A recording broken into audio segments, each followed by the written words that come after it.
presidente Fernando Henrique, presidente Sérgio Guerra, que sai hoje da direção do partido, o senador Aécio Neves, que entra hoje na presidência do nosso partido, presidente José Ribino, presidente Roberto Freire, meus caros governadores e amigos, meu caro líder Aloysio Nunes, através de quem cumprimento todos os parlamentares aqui presentes. Dias atrás, o ex-presidente Lula, em Porto Alegre, disse que nós, da oposição, não temos projeto para o Brasil. Ele disse isso. E ele está, como quase sempre, obviamente, enganado. Nós temos, sim, o projeto de tirar o Brasil da estagnação econômica que o petismo provocou. E nós sabemos como fazer. Nós temos, sim, o projeto de defender a democracia brasileira da sanha autoritária do PT. E nós sabemos como fazer. E é exatamente porque a gente sabe como fazer, é que apesar deles se espalharem que nós não somos de nada, eles morrem de medo de nós. Após uma década no poder, está ficando cada vez mais claro. O PT se mostrou incapaz de construir uma economia que possa crescer de maneira sustentável. Ao contrário, no final do decênio petista, a realidade é outra. Qual é a realidade? É o baixo investimento, as obras cada vez mais lentas e cada vez mais caras, o Zé Pino deu um exemplo, o déficit externo crescente, galopando, apesar de todas as condições internacionais favoráveis, a subida da inflação, a responsabilidade fiscal em risco, a deterioração da infraestrutura, a perda de competitividade e a desindustrialização, que foi comandada por um ex-operário industrial, que desindustrializou o Brasil. Hoje, graças aos governos do PT, nós ficamos firmes, com muita firmeza, os pés na posição de lanterninhas dos chamados BRICS, aqueles grandes países em desenvolvimento, grandes países emergentes. O Brasil é um lanterninha deles, o Brasil cuja economia foi comandada pelo PT. Agora, não é só a economia, não. Nós temos também o projeto de tirar a saúde da paralisia dos projetos. Aí está a população toda, o Brasil inteiro reclamando da saúde. As Santas Casas agonizando, o governo federal encolhendo a sua participação nas despesas e despejando angústia para as costas de governadores e prefeitos. Os governadores e prefeitos sabem disso. O Geraldo Alckmin sabe disso em São Paulo, que o Teodoro Vilela conhece muito bem, Pirilo, o Richa, todos os nossos companheiros.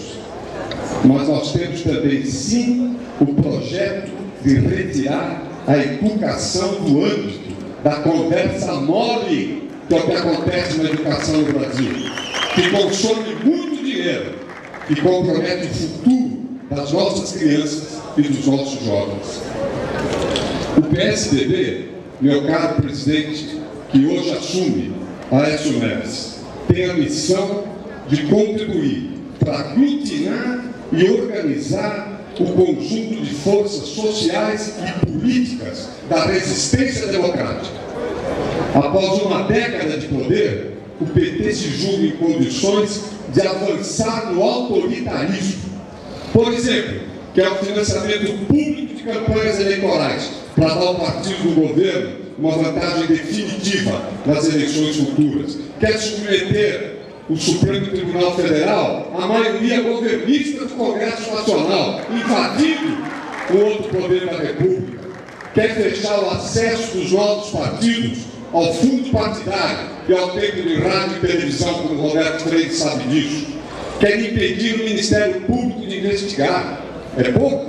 Quer esmagar prefeitos e governadores que não rezarem por sua cartilha, quer calar a imprensa e, mais ainda, quer sufocar igrejas. Basta ver a doutrina exposta pelo secretário-geral da Presidência da República.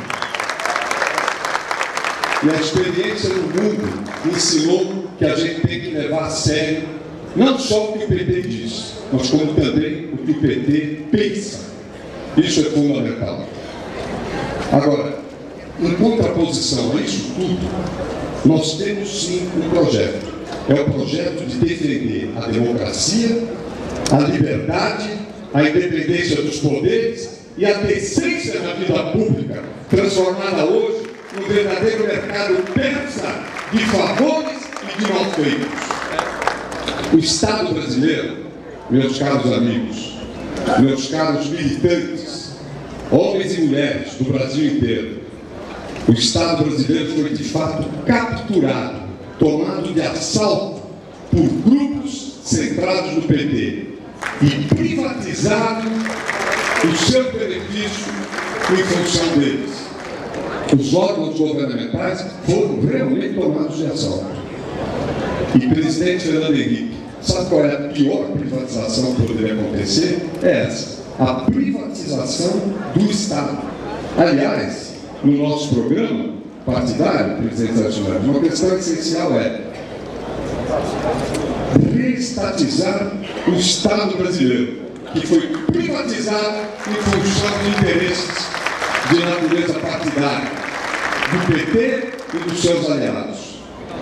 Tivesse o PT oferecido soluções para os graves problemas do Brasil, ele poderia perfeitamente pleitear continuidade no ambiente de disputa democrática.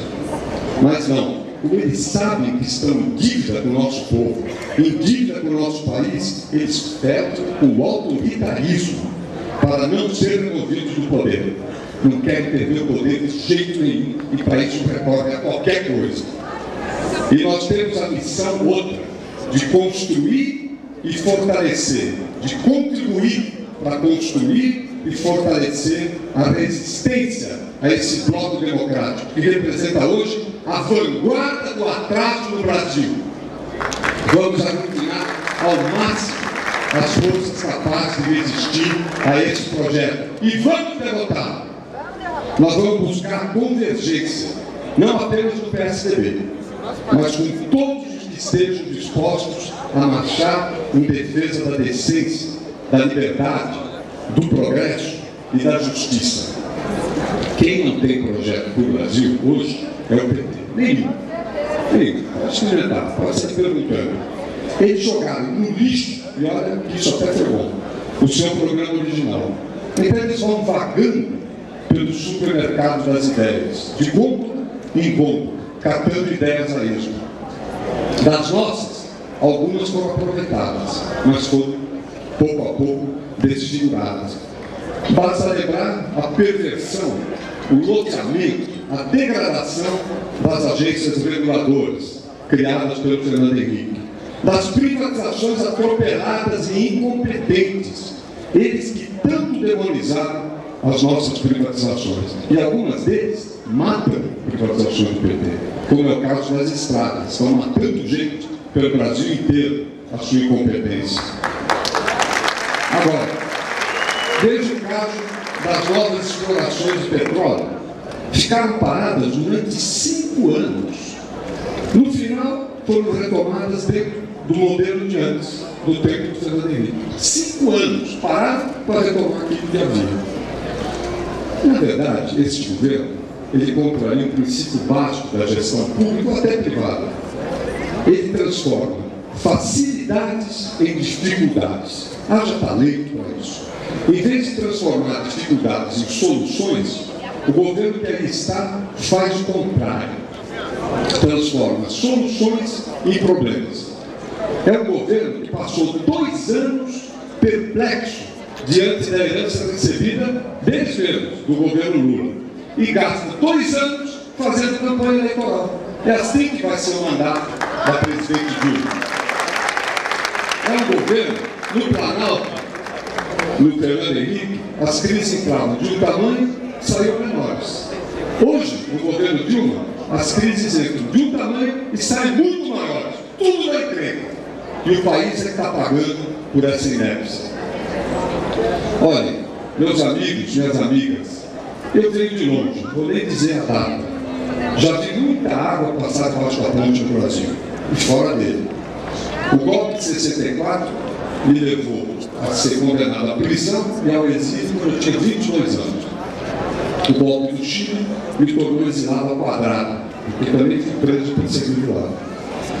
As dificuldades extremas, todos que me conhecem sabem disso, nunca me assustam, nunca me assustaram as dificuldades.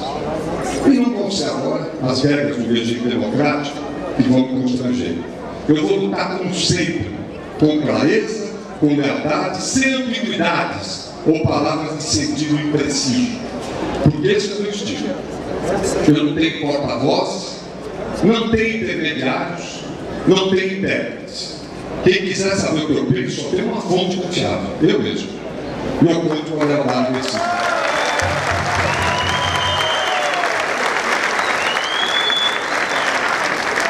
Nas grandes decisões que eu tomei na vida pública, eu nunca pus, não ponho e não vou botar minhas paixões à frente da razão.